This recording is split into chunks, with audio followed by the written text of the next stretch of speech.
Hello दोस्तों, good morning, नमस्कार। आप सभी का स्वागत है आप सभी के अपने यूट्यूब चैनल परीक्षा की शिक्षा में। आई होप कि आप सभी अच्छे होंगे, आपकी जो तैयारी है बढ़िया तरीके से चल रही है। तो जो बच्चे क्लास में फर्स्ट टाइम में पहली बार नए हैं, उन सबको बता दी कि हमारे चैनल पर जो कि बीएड परीक्षा 2024 को आपकी तैयारी रेगुलर बेसिस पे और जो है कंप्लीट करवाई जाती है। जिसे भी तैयारी पूरी करनी है, चैनल को सब्सक्राइब करके हमारे साथ जुड़ जाइए। उसके बगल में जो का बेल आइकन है उसको ऑन कर लेंगे आप सभी लोग, ठीक है। क्लास का समय देख लीजिए। जीके जीएस की जो क्लासेस आती है सुबह 10 बजे डेली इस टाइम पे आपको देखने को मिलती है हमारे चैनल पर। उसका दोपहर को 2 बजे जो आपको देखिए रीजनिंग की क्लास, और जो इसके बाद है आपको शाम को 7 बजे हिंदी की क्लास हमारे चैनल पर देखने को मिलती है, ठीक है। तो हमारे जो क्लासेस का शेड्यूल है उसको याद करके रखिए। इसी टाइम पे आपको क्लासेस से जुड़ना है, अपनी तैयारी को जो है पूरा करना है। बाकी पीडीएफ की बात करें तो पीडीएफ के लिए आपको हमारे टेलीग्राम का चैनल जो है परीक्षा की शिक्षा नाम का, आपको ये ज्वाइन करना पड़ेगा। नीचे डिस्क्रिप्शन में आप सभी को इसका लिंक मिल जाएगा। यहाँ पे देखिए विषय पीडीएफ ही नहीं, जो क्लास का अपडेट होता है डेली बेसिस पे आपको दिया जाता है, जिससे आपकी जो क्लास है मिस नहीं होती है। तो फटाफट जी हमारे टेलीग्राम चैनल से जुड़िए। आपको जो एग्जाम का अपडेट होगा वो भी आपको यहीं पे बताया, तो फटाफट जाइए ज्वाइन कर लीजिए हमको वहाँ पे। और अगर आपको हमसे कुछ पूछना है, कोई बात करनी है, तो आप हमें आके इंस्टाग्राम पर मैसेज कर सकते हैं। परीक्षा की शिक्षा हमारा इंस्टाग्राम का पेज है, नीचे डिस्क्रिप्शन में आप सभी को इसका जो है लिंक मिल जाएगा। तो फटाफट जाइए आप हमें इंस्टाग्राम पर फॉलो कर लीजिए, और जो भी अपना क्वेश्चन है आप हमें वहाँ पे मैसेज कीजिए, ठीक है। तो हम उसका आपको आंसर देंगे, ठीक। तो चलिए क्लास स्टार्ट करेंगे। स्टार्ट करने से पहले जिसने क्लास को लाइक नहीं, क्लास को एक लाइक कर दीजिए, क्लास को अपने दोस्तों के साथ जो है शेयर कर दीजिए, ठीक है। तो चलिए क्लास स्टार्ट करेंगे। क्वेश्चन नंबर 1 से देखेंगे क्या पूछा गया। क्वेश्चन को एक एक क्वेश्चन को ध्यान से देखेंगे, उत्तर देने की कोशिश करेंगे। पहला क्वेश्चन आपका, अग्नि वलय किसे कहा जाता है, बताइए। अग्नि वलय किसे कहा जाता है, इसका सही उत्तर क्या होगा। अटलांटिक परिमेय खला को, या हिंद परिमेखला को, या प्रशांत परिमेखला को, या आर्कटिक परिमेखला को। अग्नि वलय किसे कहा जाता है साथियों, इसका सही उत्तर क्या हो जाएगा। तो देखिए अग्नि वलय की बात करें तो अग्नि वलय जो आपका प्रशांत परिमेय खला को कहा जाता है। जो आपका सीएल ऑप्शन दिया गया है पहले पे आपका राइट आंसर, ठीक है। क्लियर सभी को इसके बारे में। अगले क्वेश्चन बढ़ेंगे दूसरे नंबर पर, ध्यान से देख के बताएंगे राइट आंसर को। भारत में डाक सूचकांक प्रणाली की शुरुआत किस वर्ष हुई, बताइए। भारत में डाक सूचकांक प्रणाली, ठीक है। भारत में डाक सूचकांक प्रणाली की जो शुरुआत है किस वर्ष हुई है साथियों, इसका सही उत्तर क्या हो जाएगा। 1950 में, 1959 में, 1965 में, 1972 में।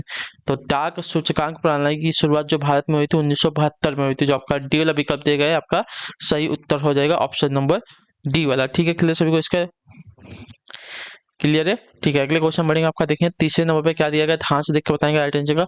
अशोक के शिलालेखों की लिपि है क्या, बताइए। अशोक के शिलालेखों की लिपि क्या है साथियों। देवनागरी है, ब्राह्मी है, खरोष्टी है, या हायरोग्लाइफिक्स है, क्या है बताइए।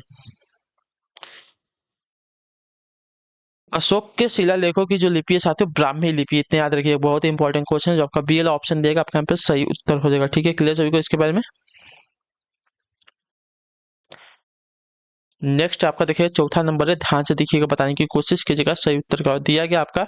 निम्नलिखित में से कौन सा राज्य जो है भारत में संपूर्ण रेशम उत्पादन का आधा भाग उत्पन्न करता है, बताइए। निम्नलिखित में से कौन सा राज्य जो है भारत में संपूर्ण रेशम उत्पादन का जो है आधा भाग उत्पन्न करता है साथियों। चौथे पे सही उत्तर क्या हो जाएगा। कर्नाटक है, असम है, पश्चिम बंग है, या जम्मू कश्मीर है।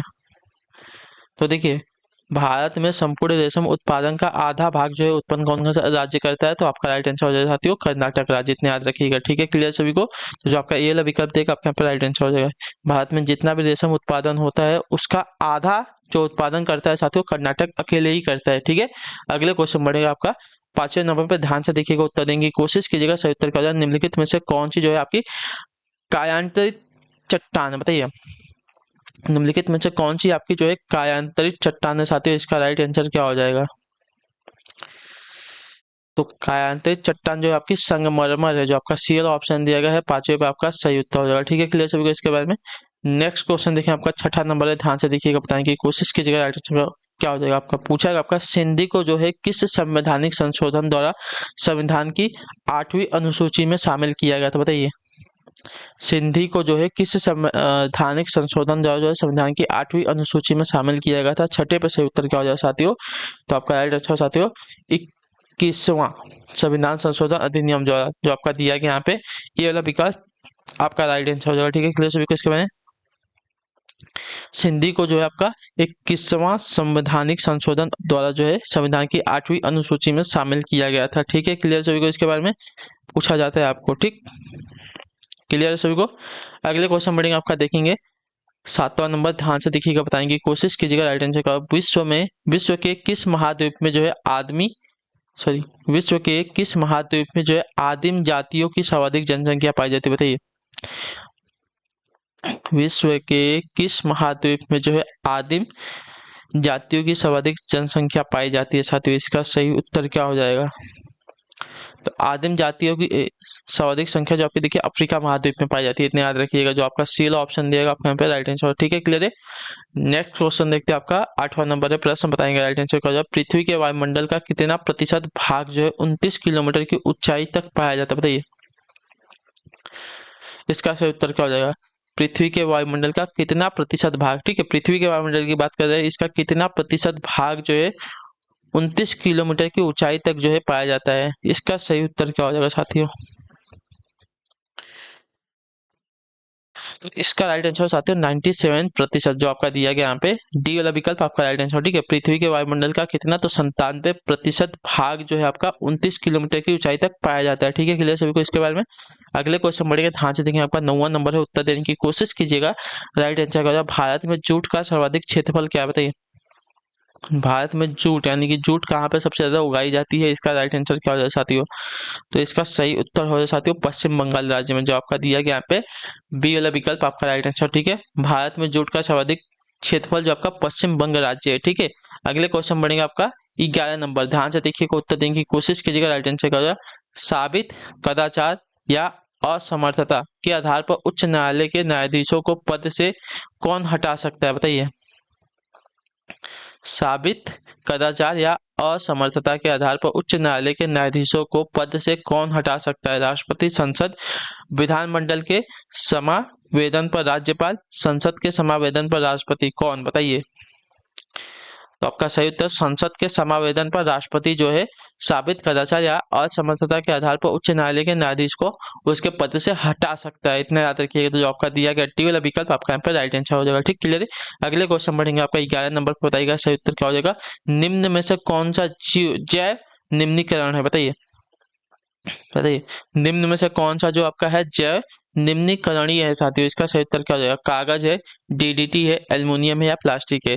तो जैव निम्नीकरणीय आपका हो जाएगा साथियों कागज, ठीक है, क्योंकि देखिए कागज को पूरा हम जला सकते हैं, इतने याद रखिए। जो आपका दिया गया यहाँ पे सी ए वाला विकल्प आपका यहाँ पे राइट आंसर, ठीक है, क्लियर सभी को इसके बारे में। अगले क्वेश्चन बढ़ेंगे, आपका देखेंगे 12 नंबर बताएंगे राइट आंसर का। भारत का सबसे लंबा बांध कौन सा है, ठीक है, सबसे लंबे बांध की बात कर रहे हैं, कौन सा हो जाएगा। तो सबसे लंबा बांध आपका देखिए हीराकुंड बांध है, जो आपका दिया गया यहाँ पे सी वाला विकल्प आपका यहाँ पर राइट आंसर हो जाएगा, ठीक है, क्लियर सभी को इसके बारे में। हीराकुंड बांध जो आपका सबसे लंबा भारत का बांध है, ठीक, क्लियर है।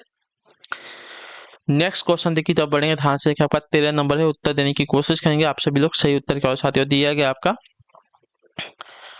राष्ट्रीय रसदार फल अनुसंधान केंद्र अवस्थित है कहाँ पे, बताइए। राष्ट्रीय रसदार फल अनुसंधान केंद्र अवस्थित है कहाँ पर। ईटानगर में, शिमला में, नागपुर में, जूनागढ़ में, कहाँ पर। इसका सही उत्तर क्या हो जाएगा। तो इसका राइट आंसर हो जाएगा साथियों आपका नागपुर में, जो आपका सी वाला विकल्प देगा 13 पे आपका सही उत्तर हो जाएगा, ठीक है, क्लियर हो। राष्ट्रीय रसदार फल अनुसंधान केंद्र जो आपका अवस्थित है नागपुर में स्थित है, ठीक है, क्लियर। नागपुर जो आपका देखिए संतरे के लिए फेमस भी है, इतने याद रखिएगा। अगले क्वेश्चन बढ़ेंगे आपका 14 पे बताएंगे सही उत्तर क्या होगा। निम्नलिखित में से किस प्रधानमंत्री ने अपने कार्यकाल के दौरान संसद का सामना नहीं किया है, बताइए।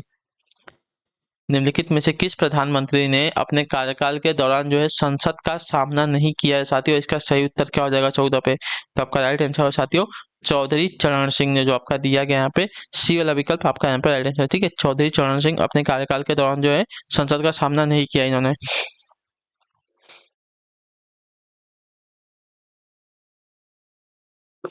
क्लियर है, ठीक है। अगले क्वेश्चन बढ़ेंगे आपका 15 नंबर पर, ध्यान से देख के बताने की कोशिश करेंगे। पंचायती राज के कार्य क्षेत्र में नहीं आता है क्या, बताइए। पंचायती राज के कार्य क्षेत्र में नहीं आता है क्या, इसका सही उत्तर क्या हो जाएगा। इसका राइट आंसर हो जाएगा साथियों माध्यमिक शिक्षा, जो आपका दिया गया डी वाला विकल्प आपका राइट आंसर, ठीक है। पंचायती राज के कार्य क्षेत्र में नहीं आता है आपका माध्यमिक शिक्षा, ठीक है, क्लियर है। अगले क्वेश्चन बढ़ेंगे आपका 16 नंबर, उत्तर देने की कोशिश करेंगे। सही उत्तर का असहयोग आंदोलन शुरू करने के समय भारत के वायसराय कौन थे, बताइए।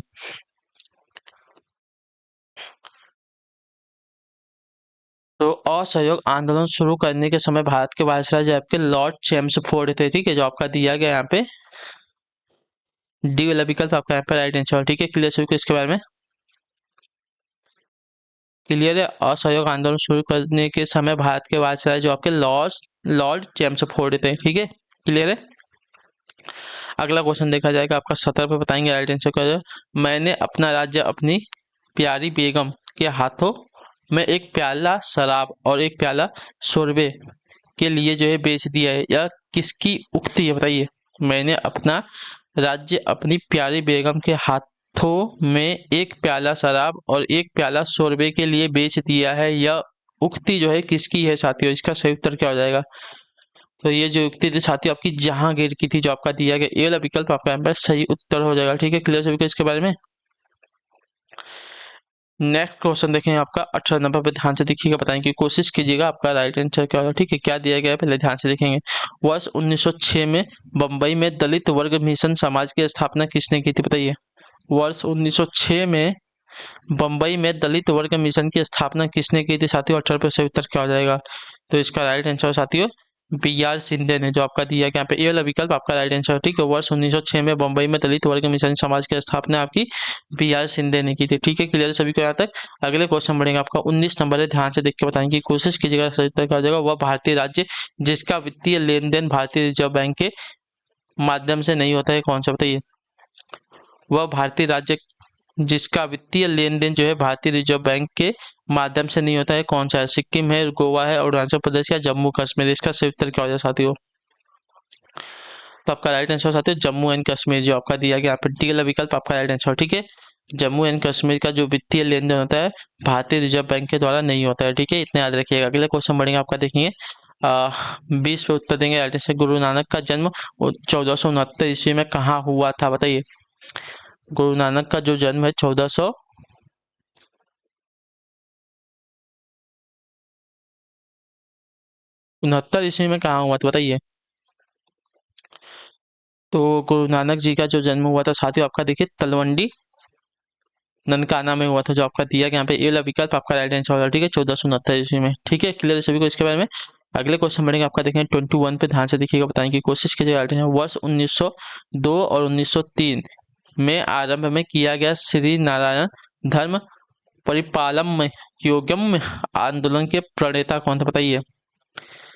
1902 और 1903 में आरंभ किया गया श्री नारायण धर्म परिपालम योगम आंदोलन के प्रणेता कौन थे साथियों। 21 पे सही उत्तर क्या हो जाएगा आप सभी। तो इसका राइट आंसर गुरु नारायण गुरु श्री गुरु नारायण गुरु, ठीक है, जो आपका दिया गया ए वाला विकल्प आपका यहाँ पे सही उत्तर हो जाएगा, ठीक है। क्लियर सभी के यहाँ तक। वर्ष 1902 और 1903 के आरंभ में शुरू किया गया जो आपका था श्री नारायण धर्म परिपालम योगम आंदोलन के प्रणेता जो है आपके श्री नारायण गुरु थे, ठीक है। इतने याद रखिएगा। तो जो आपका दिया गया ए वाला विकल्प आपका यहाँ पे राइट आंसर, ठीक है। क्लियर है। अगले क्वेश्चन बढ़ेंगे 22 नंबर 22 पे, बताएगा राइट आंसर क्या हो जाएगा। निम्नलिखित में से अशोक का उत्तराधिकारी कौन था, बताइए। अशोक का उत्तराधिकारी कौन था, यहाँ पे राइट आंसर क्या हो जाएगा आप सभी का। तो अशोक का उत्तराधिकारी जो आपका कुणाल था, जो आपका दिया गया ए वाला ऑप्शन आपका यहाँ पे राइट आंसर, ठीक है। क्लियर सभी को इसके बारे में, ठीक। अगले क्वेश्चन बढ़ेंगे आपका 23 नंबर पर, बताइएगा राइट आंसर क्या होगा। राजा राममोहन राय द्वारा ब्रह्म समाज की स्थापना की गई थी कब, बताइए। राजा राममोहन राय द्वारा ब्रह्म समाज की स्थापना की गई थी कब, इसका सही उत्तर क्या हो जाएगा। तो इसका राइट आंसर साथियों वर्ष 1928 ईस्वी में, जो आपका दिया गया सी वाला विकल्प आपका यहाँ पर सही उत्तर हो जाएगा, ठीक है। क्लियर है।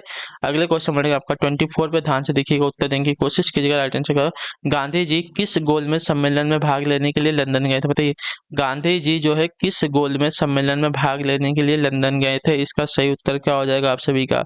तो आपका राइट आंसर साथियों गांधी जी जो है द्वितीय गोलमेज सम्मेलन में भाग लेने के लिए जो है लंदन गए थे, इतने याद रखिए। जो आपका दिया गया यहाँ पे बी वाला विकल्प आपका यहाँ पे राइट आंसर हो जाएगा, ठीक है। क्लियर सभी को इसके बारे में। अगला क्वेश्चन आखिरी क्वेश्चन है, ध्यान से देख के उत्तर दीजिएगा राइट आंसर का। शिवाजी के आध्यात्मिक गुरु कौन थे, बताइए। शिवाजी के आध्यात्मिक गुरु कौन थे, इसका सही उत्तर क्या हो जाए साथियों। तो शिवाजी के आध्यात्मिक गुरु जो आपके थे साथियों आपके रामदास थे, जो आपका दिया गया यहाँ पे ए वाला विकल्प आपका यहाँ पे राइट आंसर, ठीक है।